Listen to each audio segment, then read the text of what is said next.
For decades, society has promoted the idea that youth is the peak of life. We're told that our 20s and early 30s are the years of boundless energy, beauty, adventure, and success. Pop culture, social media, and even career expectations reinforce the belief that if you haven't made it by 40, you've somehow fallen behind. This obsession with youth creates a silent pressure, one that makes people fear aging as if life steadily declines after a certain point. Success, passion, and personal growth are often framed as things that must happen early in life, leaving many anxious about running out of time. But Jung's words challenge this illusion. He suggests that the first few decades of life are merely preparation, gathering experiences, making mistakes, and figuring out who we are. It's only later, often after 40, that we begin to truly understand ourselves and live with clarity, wisdom, and purpose. In this video, we'll dismantle the myth that youth is the ultimate phase of life and explore why fulfillment often arrives much later than we expect. True growth isn't about rushing to achieve everything young. It's about knowing who you are and embracing life on a deeper level. When Carl Jung said, "Life really does begin at 40. Up until then, you are just doing research," he wasn't simply making a casual remark about aging. He was describing a fundamental shift in human development. Jung believed that the first part of life is primarily about adaptation to the external world, while the second half is where true psychological growth begins. This transformation is at the heart of his concept of individuation, the process of becoming a whole, authentic self. In our early years, life is largely about ego development. We construct an identity based on external expectations: success in school, building a career, establishing relationships, and conforming to societal norms. This phase is necessary because it helps us function in the world, but it often comes with a cost. We become overly identified with social roles: student, professional, spouse, parent. We chase external achievements, mistaking them for deeper fulfillment. We suppress parts of ourselves that don't fit into the image we think we should maintain. At this stage, we are researching life, accumulating experiences without fully integrating them into a deeper understanding of who we are. Many people reach a point where, despite outward success, they feel a vague sense of emptiness or dissatisfaction. Jung saw the second half of life, typically beginning around midlife, as an opportunity for individuation. Unlike the first phase, which focuses on external development, this stage is about inner transformation, moving beyond ego-driven desires and embracing a deeper sense of purpose. Integrating the repressed aspects of ourselves, Jung called this the shadow. Recognizing that fulfillment comes not from achievements, but from self-awareness and authenticity. This transition isn't always smooth. Many experience a midlife crisis, where the old ways of living no longer provide satisfaction. But Jung argued that this discomfort is necessary. It's a call to move beyond the superficial layers of identity and into a more meaningful, self-actualized existence. True life, then, doesn't begin when we hit a certain age, but when we start embracing this process of individuation. The wisdom and fulfillment we seek don't come from staying forever young, but from growing into the person we were always meant to be. A midlife crisis is often portrayed as a cliché: an aging executive buying a sports car, someone leaving their spouse for a younger partner, or a person suddenly chasing reckless thrills. But in reality, the midlife crisis is not just about impulsive decisions. It's a psychological turning point, a confrontation between the ego and the unconscious. Why midlife crises happen? The clash between the ego and the unconscious. For the first half of life, most people follow a predictable path. They build a career. They form relationships and families. They strive for financial security and social recognition. But by midlife, typically between 35 and 50, many begin to feel a deep, unsettling inner conflict. The external world tells them they should feel accomplished, yet something inside feels missing. This is the ego clashing with the unconscious. The ego, the part of us that seeks achievement and status, has spent years suppressing deeper desires, fears, and unfulfilled aspects of the self. Jung believed that the unconscious starts to push back at midlife, demanding attention. If ignored, this conflict can manifest as anxiety, depression, restlessness, or dissatisfaction with everything once valued. The disillusionment of external success. When achievements feel empty. Many who experience a midlife crisis have checked all the right boxes. They have money, status, or a well-structured life. Yet these external accomplishments no longer bring the same joy. Why? Because external success was never meant to provide deep self-understanding. People begin to realize they have been living by society's expectations rather than their own. Their ambitions were fueled by ego, not by true personal meaning. The things they thought would bring happiness, wealth, fame, or even relationships, feel hollow. This disillusionment is painful, but it's also necessary. It signals that it's time to stop living solely for external validation and start searching for inner fulfillment. At midlife, the unconscious pushes forward everything that was ignored in the first half of life. This might include a suppressed creative side that was sacrificed for a stable career, emotional wounds from the past that were never fully processed, a longing for deeper purpose beyond money and material success. If embraced, this inner calling can lead to personal transformation. Instead of chasing youth or external validation, a person can begin to explore who they truly are beneath their societal roles. Not all midlife crises are the same. Some lead to destructive behavior, running from responsibility, making reckless decisions, or trying to reclaim youth through superficial means. These are reactions rooted in fear of change rather than embracing transformation. A transformative midlife crisis, however, is about self-inquiry and growth. Instead of escaping, a person begins to reevaluate their values and priorities, integrate the neglected parts of themselves, seek meaning beyond external success. Jung saw the midlife crisis not as a breakdown, but as a breakthrough.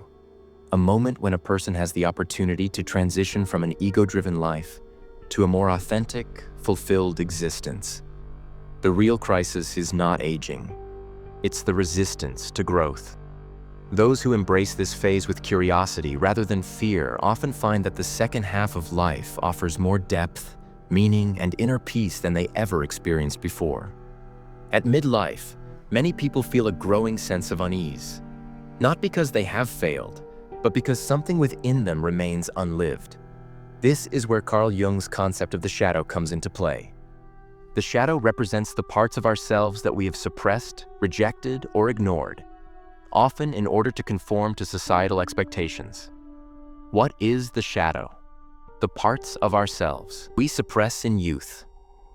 From childhood, we are conditioned to act in ways that are acceptable to our families, schools, and communities.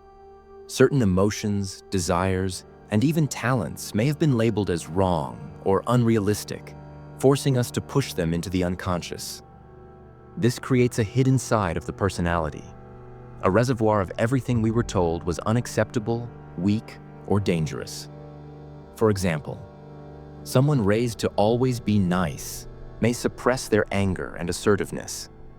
A person taught that stability is more important than passion may ignore their creative dreams.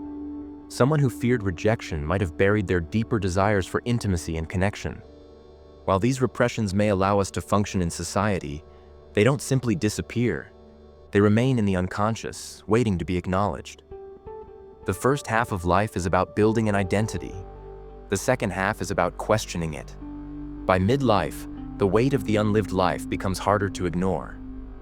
The shadow begins to surface, not through logical thoughts, but through emotions, anxieties, and unexpected reactions.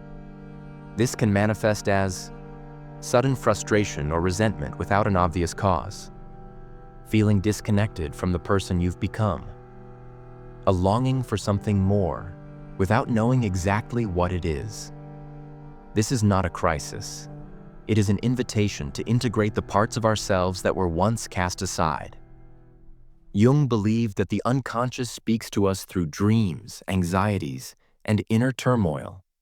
At midlife, these messages become louder.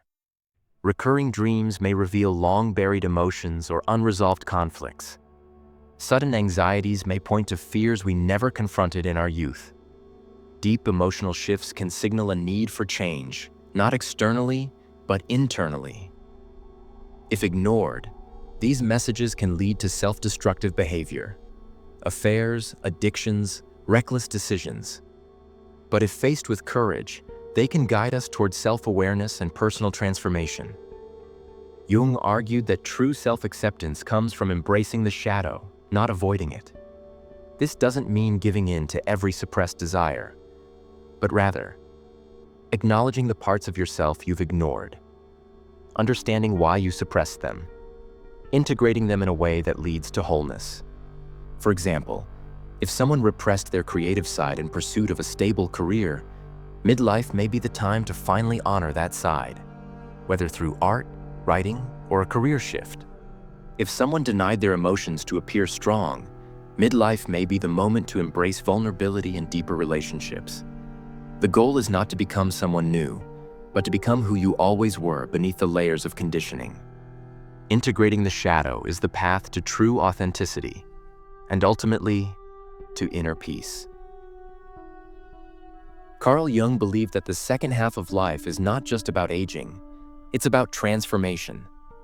If the first half is focused on building a strong ego, achieving success, stability, and recognition, then the second half is about letting go of those external markers and seeking something deeper. This is the stage where many begin to move beyond materialism and societal expectations and search for inner meaning. For decades, people strive to meet society's definition of success: a stable career, financial security, a respected reputation, a family, or traditional life path. Yet, as midlife arrives, many realize that external achievements, while valuable, do not provide lasting fulfillment. A deep sense of, "Is this all there is?" begins to emerge. This shift is not about rejecting material success, but about redefining priorities. People begin to ask, what truly matters to me? Have I been living according to my own values or someone else's? What parts of myself have I ignored in pursuit of success? At this stage, meaning becomes more important than achievement. The rise of spiritual and philosophical exploration. After 40. It's no coincidence that many people in their 40s and beyond become more drawn to spirituality, philosophy, or deeper introspection. The ego-driven pursuits of youth no longer feel as urgent, and instead, a desire for inner peace and understanding takes hold. This is why many turn to meditation, mindfulness, or contemplative practices, exploring philosophical or existential questions about life and death, developing a deeper connection with nature, art, or creative expression, seeking wisdom in ancient traditions or personal introspection. This is not about finding a rigid belief system, but about discovering a more authentic way of being. Jung was deeply interested in the spiritual dimension of human life. While he was not religious in a traditional sense, he saw religion and mysticism as ways for people to connect with the unconscious and the deeper self. He believed that in the second half of life, people naturally begin to seek symbolism and myths that help explain their personal journey, mystical experiences that bring a sense of unity with something greater than the self, inner wisdom rather than rigid dogma. Jung saw this spiritual transformation as a form of psychological evolution, a way to reconcile the ego with the deeper, unconscious self. Instead of relying on external authority, individuals begin to trust their own inner guidance. Why those who embrace this transformation find greater peace and fulfillment?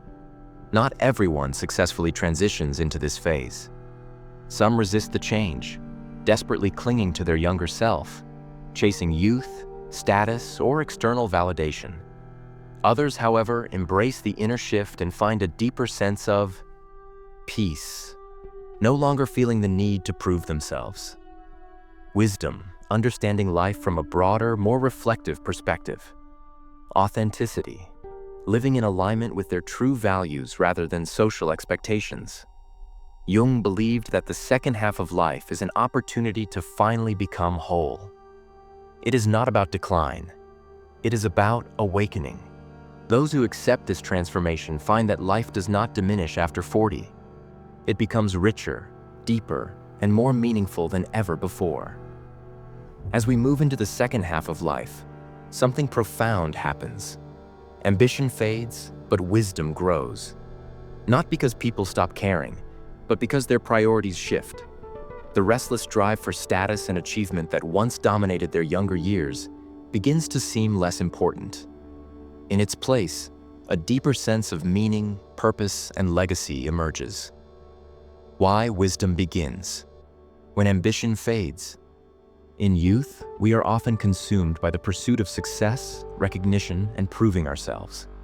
We chase promotions, wealth, and personal milestones, believing they will bring lasting fulfillment. But as midlife arrives, many begin to recognize a powerful truth.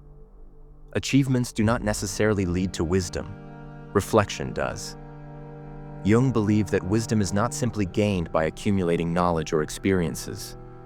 It comes from the ability to step back, integrate those experiences, and see life from a broader perspective.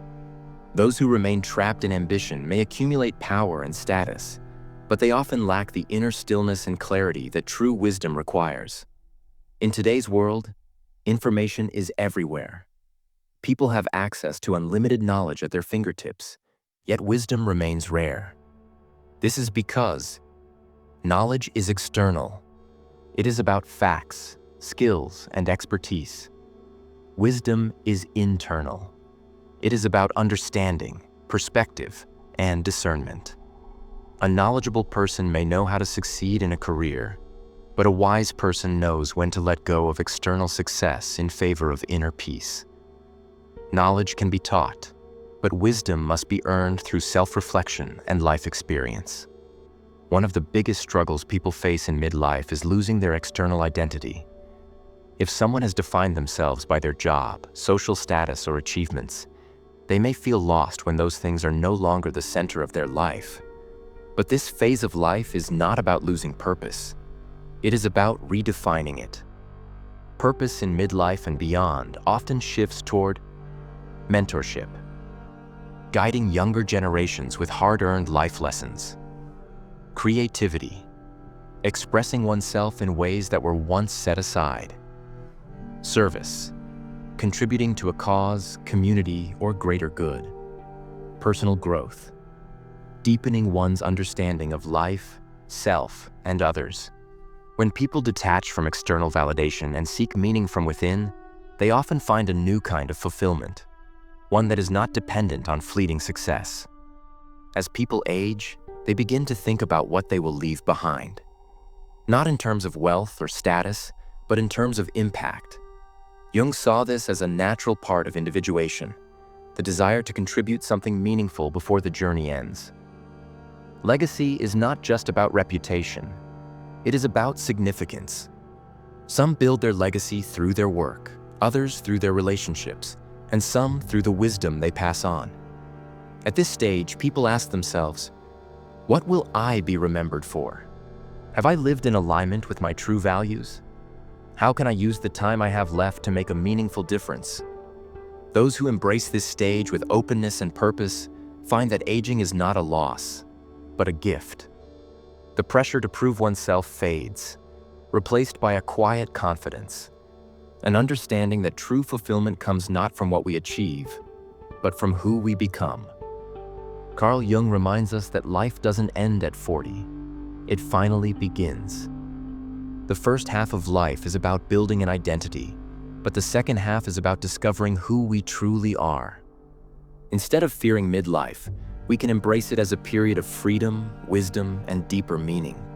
The pressures of youth fade, replaced by self-acceptance and a clearer sense of purpose. By letting go of outdated ambitions, integrating our shadow, and embracing change, we unlock a richer, more fulfilling life. The best years aren't behind you. They're waiting ahead.